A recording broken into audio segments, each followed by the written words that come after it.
बहुत आगे चले गए हैं। यहाँ ये सूरत हाल ये है कि अमेरिका में जो इलेक्शन हुआ जिसके नतीजे में ट्रम्पियन पॉलिटिक्स का राइज हुआ, उसके नतीजे में अमेरिका का कुंडा हो गया है। अमेरिका अपनी पूरी ग्लोबल लीडरशिप जो है वो खो रहा है बहुत तेजी से। उसके अपने एलाइज के साथ ताल्लुकात खराब हो गए हैं। वो चीन के साथ एक ऐसी लड़ाई में शामिल हो चुका है जिसके कोई आउटकम क्लियर नहीं है। अच्छा, दूसरी तरफ हिंदुस्तान के अंदर एक ऐसी इंतहा पसंद हुकूमत आई है इलेक्शन के नतीजे में, जो अगला इलेक्शन जीतने के लिए, अब ये आप देख रहे हैं इस हफ्ते उन्होंने क्या कुछ किया है, जिसके नतीजे में उनसे बांग्लादेश की भी साथ टेंशन है, ईरान भी उनके हाथ से निकल गया है, पाकिस्तान।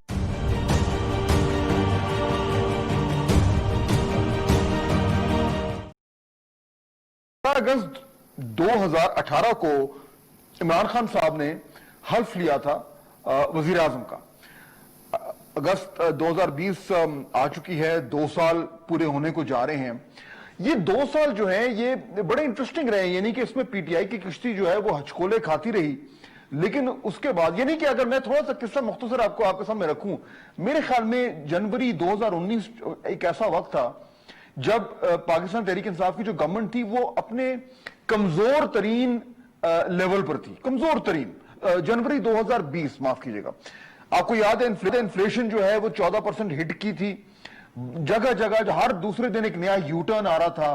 पंजाब की किस्से कहानियां जो हैं वो तमाम तर जो है वो मीडिया की स्क्रीनों की और अखबार के फ्रंट पेजेस की जीनत बन रही थी। और लगता यह था कि ये गवर्नमेंट जो है मामलात इसके हाथ से बाहर निकलते जा रहे हैं, और एकदम सरगोशियां शुरू हो गई थी कि मामलात जो है वो पता नहीं कहां जाएंगे, ये सरवाइव कर सकती है नहीं कर सकती, वगैरह वगैरह। उसके बाद कोरोना आया, और कोरोना में शुरू में आपको अच्छी तरह याद होगा कि तनकीद का एक सैलाब उमड़ कर आया, जिस तरीके से एक मिक्स्ड मैसेजिंग हो रही थी, कंफ्यूजन था पॉलिसी वगैरह वगैरह। लेकिन आज अगस्त का महीना है, आज जब मैं वापस मुड़ के देखता हूं तो मुझे यह नजर आता है कि इस वक्त हुकूमत का कम से कम जो परसेप्शन है, जो तासुर है, जो जनवरी 2020 में था और जो अगस्त 2020 में है, उसमें एक फर्क आ चुका है। वो क्यों आया, कैसे आया उस होगी आपके सामने रखना चाह रहा हूं। वो ये कि क्या इस वक्त 2 साल जब पूरे होने को जा रहे हैं, क्या ये लगता है, जो हमारी फेवरेट डिस्कशन होती है पाकिस्तान में हमेशा, क्या ये हुकूमत अपने 5 साल की मुद्दत पूरी कर पाएगी? और उससे जुड़ा हुआ जो मेरा सवाल है वो ये है कि क्या हमारी जो ऑपोजिशन है, क्या वो भी अपनी ज़हनी तौर पर तैयार हो गई है कि इस हुकूमत को 5 साल पूरे करने दिए जाएं? यानी वो कर पाएंगे या उन्हें कर दिया जाए? बजाहिर ये कि 2023 में इलेक्शन होंगे और उससे कबल वक्त पाकिस्तान तहरीक इंसाफ की हुकूमत को गिराने के जो इम्कानात हैं वो इसको देखेंगे। आप तीनों का बहुत शुक्रिया। खुर्रम दस्तगीर साहब, अगर मैं बात आपसे शुरू करूं, क्योंकि ऑपोजिशन के मैं इस डिस्कशन में ऑपोजिशन के एंगल से जो है वो एंटर होना चाह रहा हूं। एपीसी होनी है, खबरें ये आ रही हैं कि कुछ हद तक वो खटाई में पड़ गई है, मौलाना फजल रहमान ज्यादा खुश नहीं है, ऑपोजिशन का भी लाहे अमल कुछ क्लियर नहीं है। क्या ऑपोजिशन कुछ हद तक ज़हनी तौर पर तैयार हो चुकी है कि इस गवर्नमेंट ने अपना टर्म पूरा करना है? खुर्रम दस्तगीर साहब। ऑपोजिशन इसलिए तैयार नहीं है कि हमारे वोटर तैयार नहीं कलम ले, और कोई भी शख्स जो है जो ये कहता है कि ये हुकूमत के मामलात शायद कोई मजबूती की तरफ जा रहे हैं, वो वही है जो 70 रुपए किलो आटा नहीं खरीदता, जिसकी जेब से बराह रास्त वो नहीं जाता। जो भी 70 रुपए किलो आटा खरीद रहा है, 105 रुपए किलो चीनी खरीद रहा है, 250 रुपए किलो दाल खरीद रहा है, उसके लिए हालात हुकूमत के हर रोज बदतर हो रहे हैं, और हम उन लोगों की नुमाइंदगी कर रहे हैं। जो भी ये समझता है कि जी कश्मीर आपने हिंदुस्तान के हवाले करके एक मफलूज पॉलिसी पूरा साल चलाई है, पूरी दुनिया से एक कॉन्डमनेशन का लफ्ज हम नहीं ले सके हिंदुस्तान के खिलाफ, तो वो हमने तो ये बात कह दी ऑपोजिशन ने। इशू फाद साहब ये है कि ये एक हुकूमत जो हाइब्रिड मॉडल कहा जा रहा है, तो हाइब्रिड मॉडल ये है कि मुख्तदर हल के पीछे हैं और आगे इमरान खान है। अब इशू इमरान खान को गिराना नहीं है। अगर ऑपोजिशन ये कोशिश करे पंजाब में भी और कौमी असेंबली में भी, तो एक नई डिस्पेंसेशन लाई जा सकती है, लेकिन उससे हाइब्रिड मॉडल वहीं कायम रहेगा, हाइब्रिड मॉडल तब्दील नहीं होगा। इशू हाइब्रिड मॉडल है, इशू इमरान खान नहीं है। और उसको, इमरान खान को गिराने से मामलात जो हैं हमारी नजर में वो उतने ही नाजुक और बेयकीनी का शिकार रहेंगे जितने वो आज हैं। तो लिहाजा जिस नुक्ते की तरफ हम जाना चाहते हैं ऑपोजिशन में, वो ये है कि जल्द अज जल्द एक साफ, शफाफ और मुदाखलत से पाक इंतखाबात इस मुल्क में हों, ताकि ये जो हम एक अहमकाना मुआशी पॉलिसी है, गरीब दुश्मन मुआशी पॉलिसी है और एक मफलूज खारजा पॉलिसी है, एक कीना परवर वफाकियत और जमहूरी पॉलिसी है, इसके काले गड़े से निकलकर पाकिस्तान के अवाम एक ऐसी हुकूमत का इंतखाब करें जो इनके मामलात को हल करने की सलाहियत रखती हो। क्योंकि ये हुकूमत आपने मेरा कोई भी मामला हल करने की सलाहियत नहीं रखती।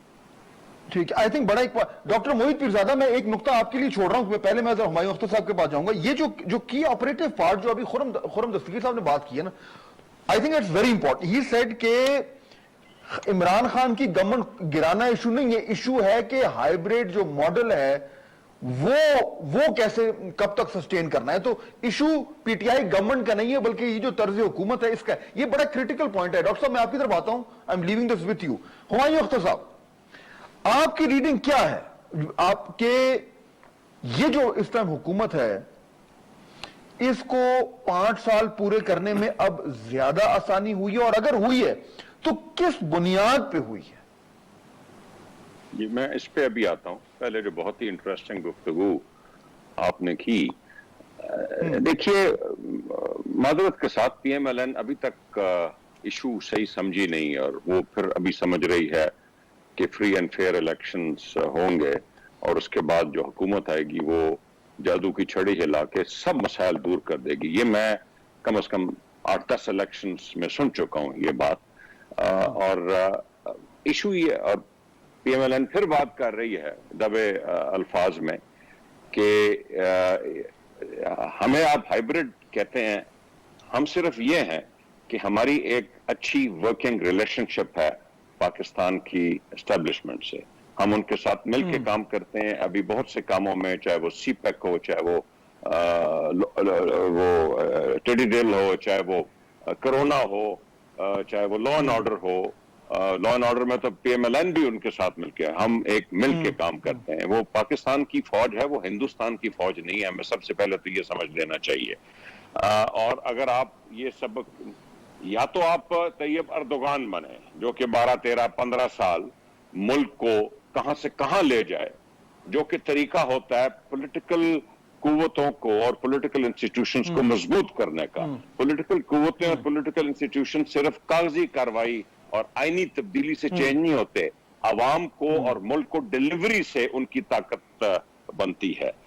दूसरी ये बात है कि मैं समझता हूं कि हमारी सबसे बड़ी एक जो हाइंडसाइट इज ऑलवेज 2020, हमें 2 फंडामेंटल मुश्किल हालात मिले, और वो जो हालात ऐसे होते हैं कि आपने डॉलर की कमी, करंट अकाउंट डेफिसिट बहुत ज्यादा बढ़ा दिया, कर्जे बहुत बढ़ा दिए, लेकिन उनको ठीक करना पड़ता है। पाकिस्तान की इकोनॉमी में इसको जल्द ठीक करना पड़ता है। इससे मैं 2 मिनट अगर दे, इससे ग्रोथ रेट वगैरह तो आपका ठीक हो जाता है, कुछ हद तक इन्फ्लेशन भी कम रहती है। लेकिन हमने गलती ये की कि जो नई गवर्नमेंट की एक गुडविल होती है, अगर हम अगस्त में, सितंबर में कहते हैं कि ओके हम IMF के पास जा रहे हैं, तो नई गवर्नमेंट की जो गुडविल थी उसमें हम ये काम निकाल जाते। हम 9 महीने इंतजार करते रहे, जिससे जब हमने परफॉर्मेंस, साहब हम चले गए परफॉर्मेंस इंडेक्स पे, खुर्रम साहब ने भी बात की, मैं उस परफॉर्मेंस पे आता हूं।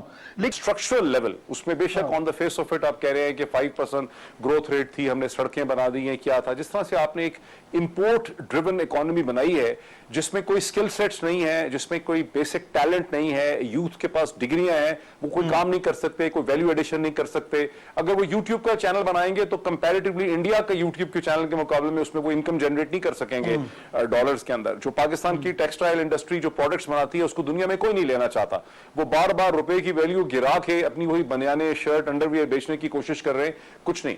तो ये जो स्ट्रक्चरल इश्यूज पैदा हुए हैं because of the neglect and because of certain very redundant political ideas, जो कि अभी तक पीपीपी पीएमएलएन उन पॉलिटिकल आइडियाज में से बिल्कुल बाहर नहीं निकल रहे, और खुरम जैसे ही लोग हैं, एहसन इकबाल, खुरम, खाकान अब्बासी जैसे लोग हैं जिन्होंने मेहनत करके इन पार्टीज को इन फरसूदा आइडियाज में से निकालना है। फॉर इंस्टेंस ये लोग अभी तक इस चीज में बैठे हुए हैं कि अगर एक फ्रेश इलेक्शन होगा तो उससे कोई प्रॉब्लम सॉल्व होंगे।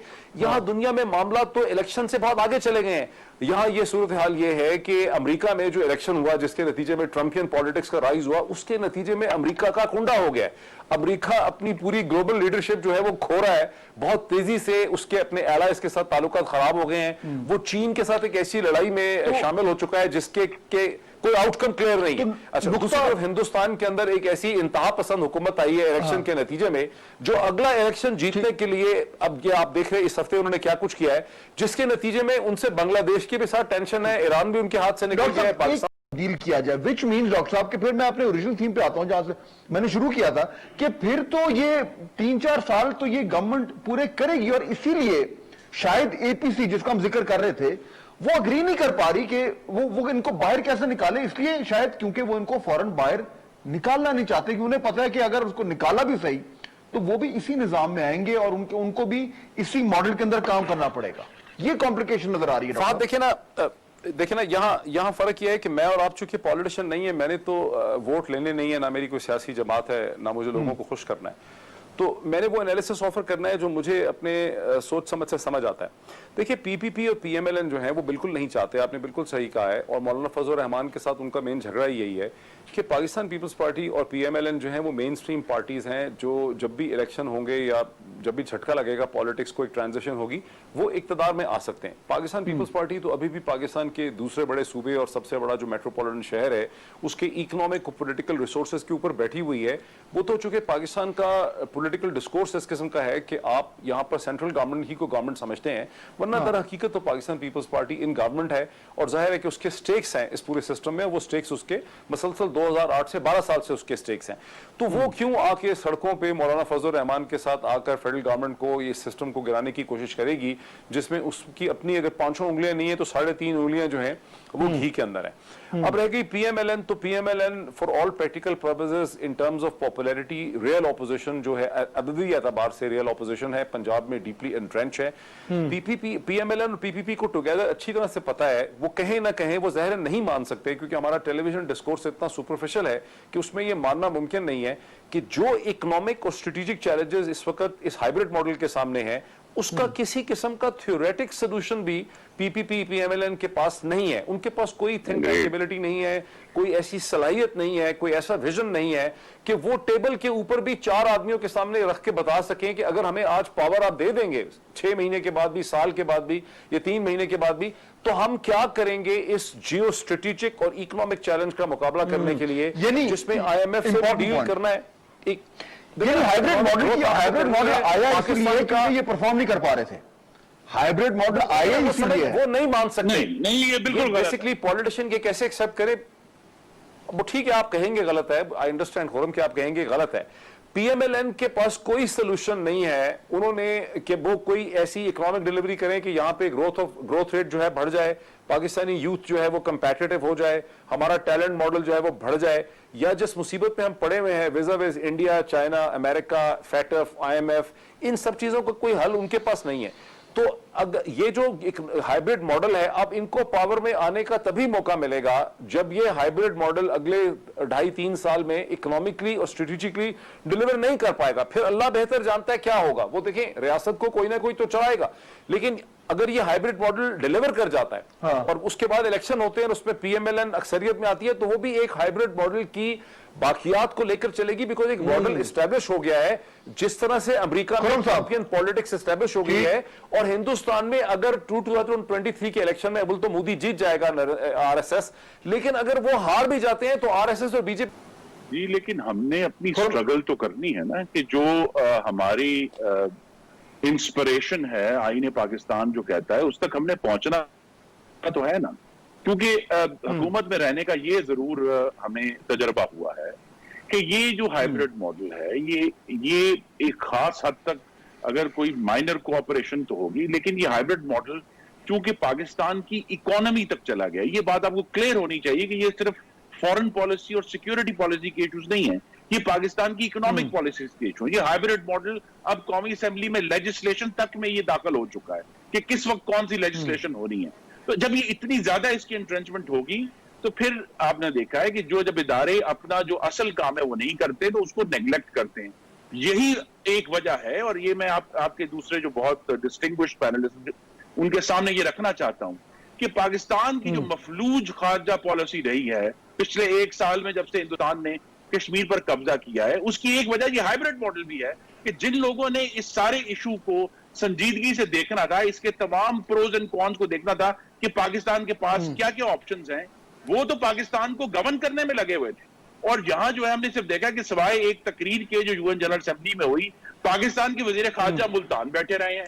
उन्होंने दुनिया के किसी भी बैनुल अक़वामी फोरम से हिंदुस्तान के लिए एक मुज़म्मती करारदाद का लफ्ज, single word of condemnation of India हम हासिल नहीं कर सके ना। तो ये भी एक वजह है। हाइब्रिड मॉडल आ जाता है और अपना काम पूरी तरह फोकस नहीं करते, और चीजें होती है, हमने बिल भी पास कराने हैं, हमने इकोनॉमी को भी ठीक करना है, तो वो फिर अपने जो उनका जो की कोर कॉम्पिटेंस है वो नेग्लेक्ट होती है। और उसका नतीजा हमने कश्मीर में जो डिबाकल हुआ है उसके नतीजे में देखा है।